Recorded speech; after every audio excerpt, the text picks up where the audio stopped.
What's up, guys? This is Showtime's Fight Forum. I'm your boy Showtime. Thank you for watching as always. Let's go ahead and get right into the nitty gritty. Today's conversation is going to be about a mega fight that most people are really not talking about right now, and I don't really understand why. So we have next week, or this week actually, Anthony Joshua, one of the best heavyweights in the world. I got him number 2 best heavyweight. Some people are going to say he should be 3 to Deontay Wilder, but I don't know. Deontay Wilder's I'm not really on Deontay Wilder wave right now. But he's 2 or 3. I definitely wouldn't have him 1. And he's going up against Alexander Usyk, who is in most people's pound for pound list, at least their top 5, top 6. Now they're bumping heads, and this is a situation where it's time for him to prove, in my opinion, his pound for pound rankings. I'm surprised a lot of people are expecting him to lose, just for the simple fact that, yes, he's obviously the smaller guy. We know this. But I mean, it's not by an astronomical number. It's not like Rigondeaux, who had to go fight Lomachenko, had to go up 2 weight classes, and it literally looked like a little man fighting a big man. Or, I mean, what's another one that was like a big mismatch? I can't think of any off the top of my head, but there's been some really crazy mismatches as far as size. What is it? Usyk is 6'3", Anthony Joshua 6'6", so it's a 3-inch size. I mean, that's not a big deal. Like, we've seen worse. Size, I really don't know, because Anthony Joshua has leaned out a lot, which has helped him. I don't think the bulky Anthony Joshua was not a good Anthony Joshua, in my opinion. That was one that was going to gas out in 6 rounds. If you want to last and you're not going to be able to knock everybody out, we already established this before. Once you go against the elite of the elite, you're not able to knock out everybody.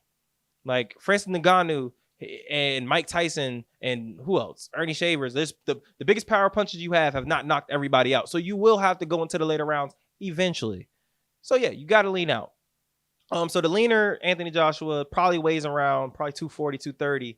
Usyk, I mean, I can only guess, so I'm not gonna say how much he weighs, but I'm not gonna guess. I will guess, but I'm not gonna say for certain I know how much he weighs, but I would assume around 220. It's not that big of a difference. Like, so size, while yes, it's there. Anthony Joshua is bigger. He has a 4-inch reach advantage. It's not anything astronomical that for me would say he should not win this match, especially if he's the better boxer, which most people believe. Usyk is better than Anthony Joshua. They're both gold medalists, so we both, they're both have a strong background in amateur. I mean, as far as fight experience, neither one of them have a lot. I mean, Anthony Joshua has, I believe, 25 fights. Usyk has around, 18, 19? So it's around the same. It's not anything too crazy. But championship experience still is close to the same. I mean, these guys, they're very comparable. So I like to base this off of straight skill. Anthony Joshua, we already know if anybody gets the stoppage or a straight knockout, it's going to be Anthony Joshua. He's a power puncher. He has finished pretty much everybody he's fought. I think he has 22 out of 25 finishes. That's ridiculous. Okay? I don't care if you are a heavyweight. That is still ridiculous. Look at Tyson Fury's knockout percentage compared to all his fights. It's not that high, especially compared to Anthony Joshua. So we all know Anthony Joshua got power in his hand. Usyk, I believe he has 13 finishes, 13 knockouts. So yeah, once again, he's not a power puncher. He's more volume. He wears you down and then he gets you to the later rounds. And then that's where he's going to start, piecing you up and eventually stop you. I mean, the volume of punches and the accuracy of him, it's going to stop a lot of people.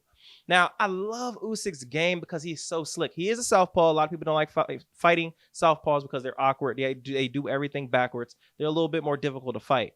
But Usyk is just so much more than a typical southpaw. I mean, he has a great jab, even when he's fighting somebody that's orthodox. I mean, he has combinations, and he's great head movement. I mean, the guy's a very phenomenal boxer.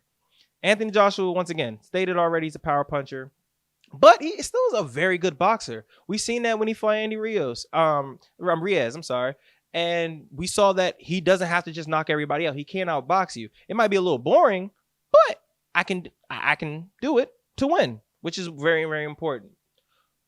So now I guess the thing is, like, how do I see the fight going? Who do I see win? I'm actually going to go up Alexander Usyk. I do believe he's the better boxer. I do think the volume and the footwork, and I know some people are going to say he didn't look that good in his heavyweight bout, his last fight. But I do think that people have to adjust to being a heavyweight. And is he adjusted? We will see, obviously. But I think he does. I think he might just take him a fight or two. And now it's like, all right, I'm back. I know how to handle these big boys, and I can adjust my style to bigger guys. I do think he's a slicker fighter. I love his volume. He can jab with the best of them. So, I mean, will the reach advantage cause him trouble? We will see. He is one of the greatest cruiserweights ever, by the way. So let's also throw that out there for Usyk. And there's a lot of hype behind him, man. Like I said, most people have them in his top 10. So we have to, in my opinion, if he really is one of the pound for pound best, he should win this fight. I'm not going to say it's easy because Anthony Joshua is a tough task for anybody. Doesn't matter if you're Tyson Fury or you're Usyk or anybody. But you have to earn your position. And I do have him in my top 10 pound for pound. And I do think that his skills can compare and actually outduel Anthony Joshua. So I'm going to, and also we've seen Anthony Joshua wear out in the later rounds before. So a fighter that can apply pressure, that can wear you down with his jab, and then honestly just wear you out with his volume is a bad matchup for Anthony Joshua. But we have to see if he could take a shot. That's the first thing. If he could take Anthony Joshua's shot, I think it's gonna, once again, it's not gonna be easy, but I see him winning unanimous decision. I would probably say like 8 rounds to 4.